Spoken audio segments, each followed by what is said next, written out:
Okay, welcome to the Frost Blaster 5000 demonstration.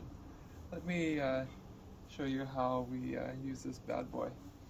So this is designed to defrost the gutters so that we can clean them, because once it freezes, there'll be ice in the gutter and we're not able to vacuum that out or scoop it out. So what do we have to do? We have to thaw those gutters. Now, in the old days, we just waited for better weather, but if you have a lot of jobs to do, you have to get the jobs done. This is how we'll do it. So we have a portable gas hot water heater attached to a garden hose and to our propane tank. So we will heat water and attach this hose, or put this hose on a pole, stick it up in the gutter and run water in the gutter so that it will defrost. So how we start this up is once everything's connected, there's a connection for an inlet hose, which is green here, and the outlet hose, which is yellow.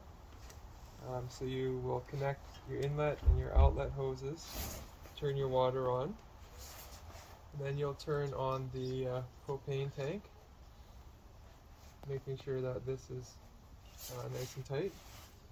So the propane tank is on, and then as far as the knobs here, this is hotter or cooler.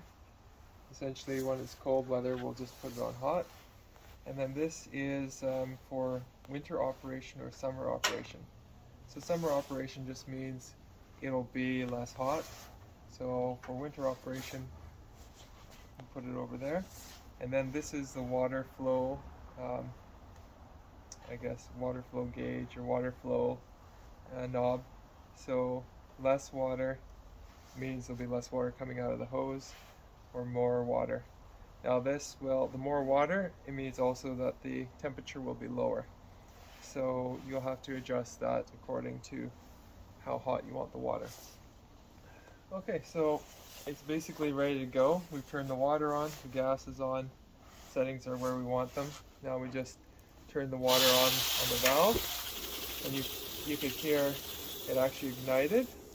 I'll just turn it off again. So if you listen, you can hear a clicking sound. Okay, so the clicking sound means that it was trying to ignite, and now you can hear it, and you can feel heat coming off of this thing.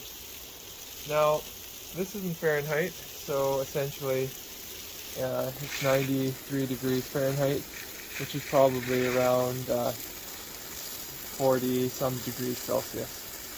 So 100, so that's getting close to maybe 45.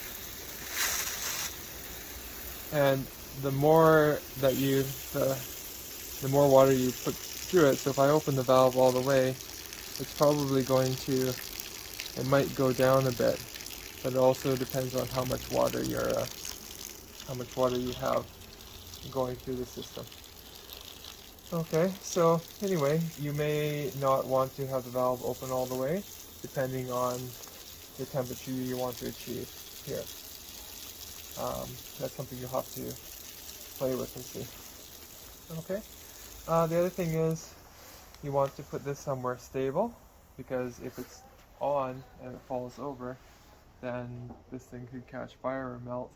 Likewise, you want to leave it in an open area, away from trees, away from buildings. Have a fire extinguisher somewhere around where you can grab it in case there is a fire. But basically, try to keep